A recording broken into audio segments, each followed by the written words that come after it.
Hello, everyone. I'm Major Garrett in Washington. Tonight on America Decides, special relationship stress test.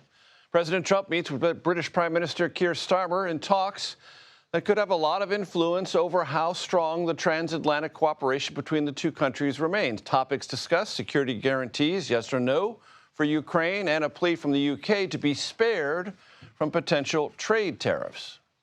Prime Minister Starmer, you've been terrific in our discussions. You're a very tough negotiator, however. I'm not sure I like that, but that's okay. Drug deterrent. President Trump's tariffs on Mexico and Canada, he says, will go into effect Tuesday, unless more is done in each of those countries to stop the flow of fentanyl into the United States. Meanwhile, the current 10% trade tariff on China, the president said, will be doubled on Tuesday to 20%. President posting on social media that illicit drugs such as fentanyl are being smuggled into the United States at, quote, unacceptable levels, and that import taxes, which is what tariffs are, would force countries, he believes, to do more to crack down on that trafficking. And foreign aid freeze.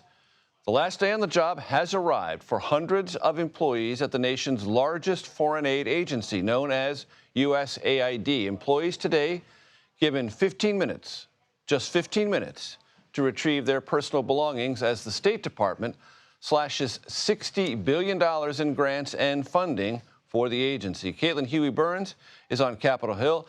Alexander Tin is here with me at the table. But we start tonight with this repertorial show of force with Nancy Cordes at the White House. And Nancy, with your permission, I'm just going to let you have open field running. Summarize today with the British Prime Minister and then the question and answer interaction you had with President Trump. Sure. So you could tell that Prime Minister Starmer was doing his very best here at the White House today, Major, to downplay any disagreements that he or other European leaders have had with President Trump when it comes to ending the war in Ukraine. He did say that England would be willing to send peacekeeping troops to Ukraine after a deal was struck between Russia and the Ukrainians in order to prevent any backsliding. That's something that President Trump has said he will not do. But what was very interesting to watch here today, Major, was some backtracking that President Trump has appeared to do when it comes to Ukrainian President Volodymyr Zelensky, who he called just last week a dictator.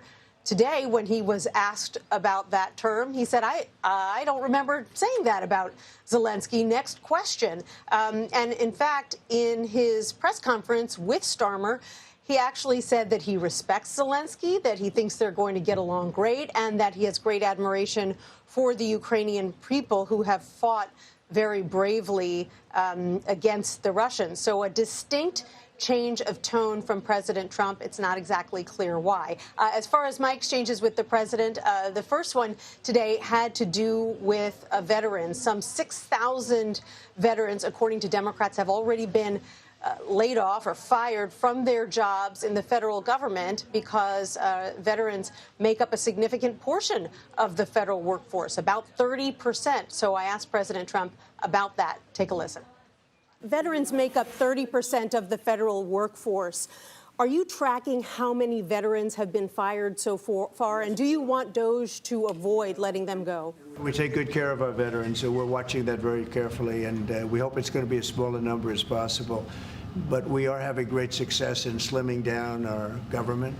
It's been really very successful, and some took payouts and buyouts, and others took other things, and some people we're finding out don't even exist. We're finding that we have a lot of people that don't exist that people thought that did. So President Trump saying there that they are looking out for their veterans. But again, according to estimates from Democrats, some 6,000 veterans have been fired so far, Major. And on fentanyl, what did you talk to the president about, Nancy? So President Trump announced today that he's going to be going forward with these 25% tariffs on Canada and Mexico. As you pointed out, Major, a month ago, he said he was going to give the two countries time to deal with the fentanyl problem. And if they did so, then perhaps they wouldn't be hit with these tariffs. But today, it appears he doesn't think they have done enough. And that is pretty strange in the case of Canada because so little fentanyl, according to all the data we have, actually comes into the U.S. from Canada, so it's hard to see how they could bring it down even more. Take a listen to our exchange about that.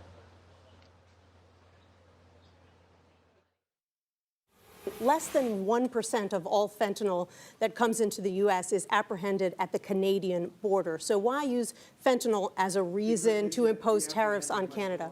They're only apprehending 1%. You're right about that. It's a little more than that. But they should be apprehending much more because a lot comes through Canada. His claims that there's more fentanyl coming in than we know about, they just aren't backed up by any data that we've seen, Major. As far as we know right now, 21,000 pounds of fentanyl were apprehended at the southern border last year compared to 43 pounds at the northern border. Nancy Cordes with the questions and the facts. Thank you very much.